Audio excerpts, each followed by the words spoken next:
اعوذ باللہ السمیع العلیم من الشیطان الرجیم من ہمزہ ونفخہ ونفثہ۔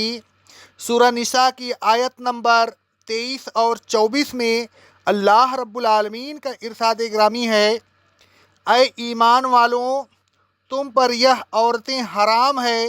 تمہاری مائیں، تمہاری بیٹیاں، تمہاری بہنیں، تمہاری پھوپھیاں، تمہاری خالائیں، تمہاری بھتیجیاں، تمہاری بھانجیاں، تمہاری وہ مائیں جنہوں نے تم کو دودھ پلایا ہے، تمہاری رضاعی بہن، تمہاری بیویوں کی مائیں، اور جن بیویوں سے تم صحبت کر چکے ہو ان بیویوں کی بیٹیاں جو تمہاری گودوں میں پرورش پاتی رہی ہیں۔ ہاں، اگر تم نے صحبت نہ کی ہو تو ایسی بیویوں کی بیٹیوں سے نکاح کرنے کا تم پر گناہ نہیں۔ تمہارے صلبی بیٹیوں کی بیویاں بھی تم پر حرام ہیں، اور تم پر یہ بھی حرام ہے کہ تم دو بہنوں کو اپنے نکاح میں جمع کرو، مگر جو پہلے ہو چکا وہ ہو چکا، اسے اللہ نے معاف کر دیا۔ بے شک اللہ بڑا معاف کرنے والا اور بڑا رحم کرنے والا ہے۔ اور تم پر شوہر والی عورتیں بھی حرام ہے سوائے ان لونڈیوں کے جو تمہارے قبضہ میں آ جائیں۔ یہ تمام عورتیں اللہ کی طرف سے تم پر حرام کر دی گئی ہیں، اور ان کے علاوہ تمام عورتیں تم پر حلال کر دی گئی ہیں۔ اس طرح کی اپنا کچھ مال ان کو بطور مہر دے کر ان سے نکاح کر لو، اس شرط کے ساتھ کہ تمہاری نیت ان کو اپنے نکاح میں روکے رکھنے کی ہو، چند دن تک ان سے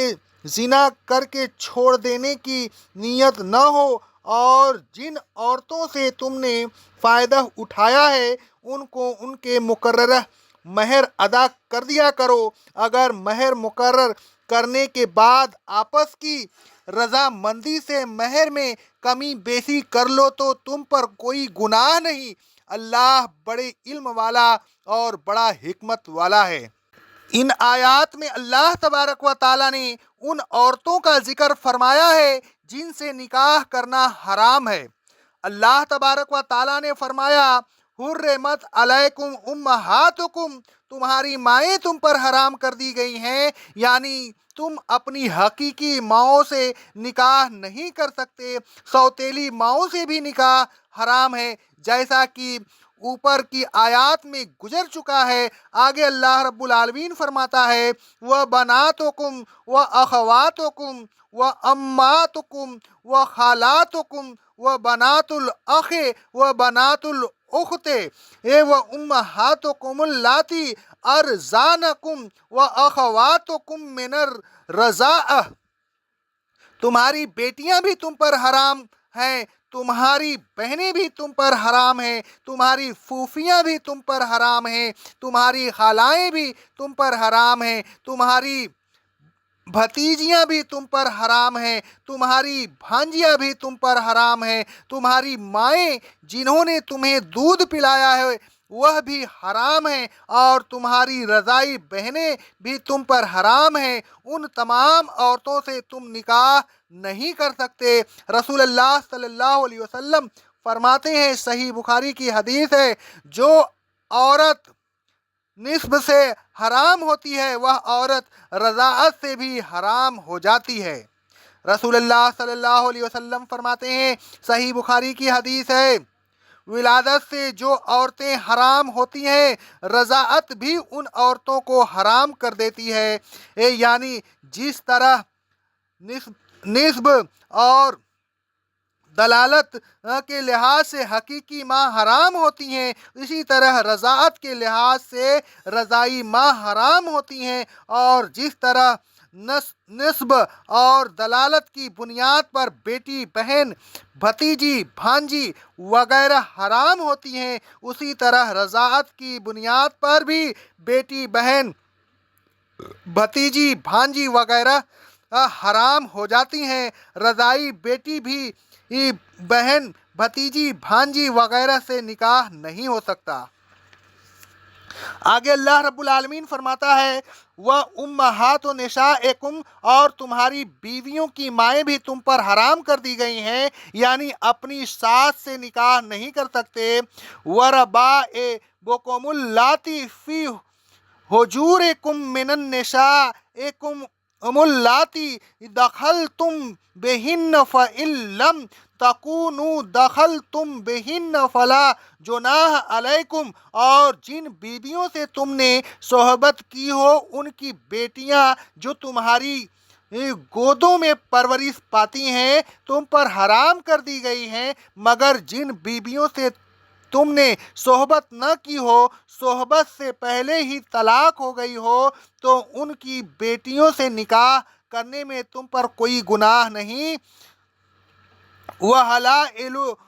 أَبْنَائِكُمُ الَّذِينَ مِنْ أَصْلَابِكُمْ،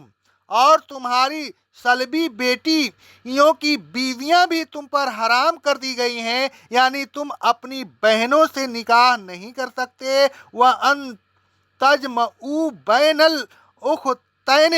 اور تم پر یہ بھی حرام ہے کہ تم اختین کو بیک وقت اپنے نکاح میں جمع کرو، یعنی کہ دو بہنوں کو ایک ساتھ میں جمع کرو، وہ حرام ہے۔ مراد دو حقیقی بہن ہے، لیکن اصطلاح شرعی میں پھوپھی، بھتیجی اور خالہ بھانجی بھی اسی میں شامل ہیں۔ رسول اللہ صلی اللہ علیہ وسلم فرماتے ہیں،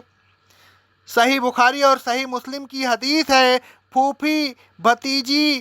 اور خالہ بھانجی کو جمع نہ کیا جائے۔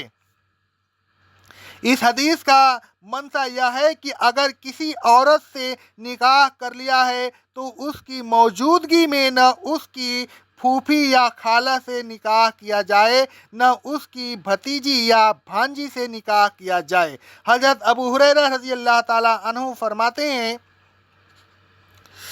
روایت ترمذی کی حدیث ہے سند صحیح سے، ابو داؤد کی بھی حدیث ہے سند صحیح سے، رسول اللہ صلی اللہ علیہ وسلم نے منع فرمایا کہ کسی عورت سے اس کی پھوپھی پر نکاح کیا جائے یا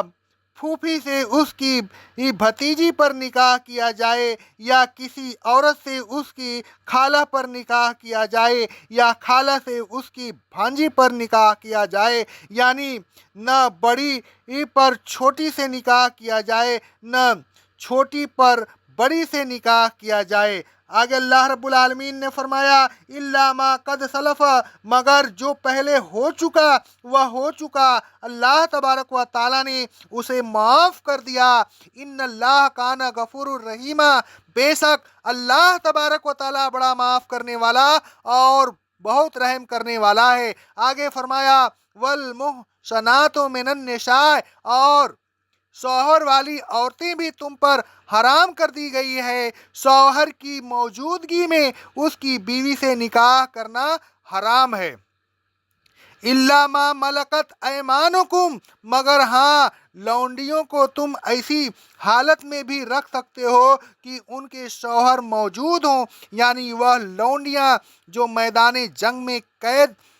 کر لی جائیں اور اسلامی ضابطہ کے تحت کسی مسلم کی ملکیت میں آ جائیں، تو اب وہ مسلم اس لونڈی سے صحبت کر سکتا ہے یا آزاد کر کے اس سے نکاح کر سکتا ہے، باوجود اس کے کہ اس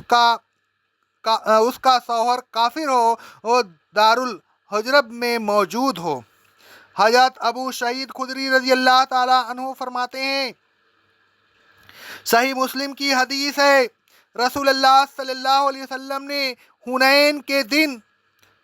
اوطاس کی طرف ایک لشکر روانہ کیا، ان کا مقابلہ دشمن سے ہوا، انہوں نے اس سے جنگ کی اور ان پر فتح پائی، ان کو بہت قیدی ہاتھ آئے۔ صحابہ کرام رضی اللہ تعالیٰ عنہ نے ان قیدی عورتوں سے جو تقسیم کے بعد ان کے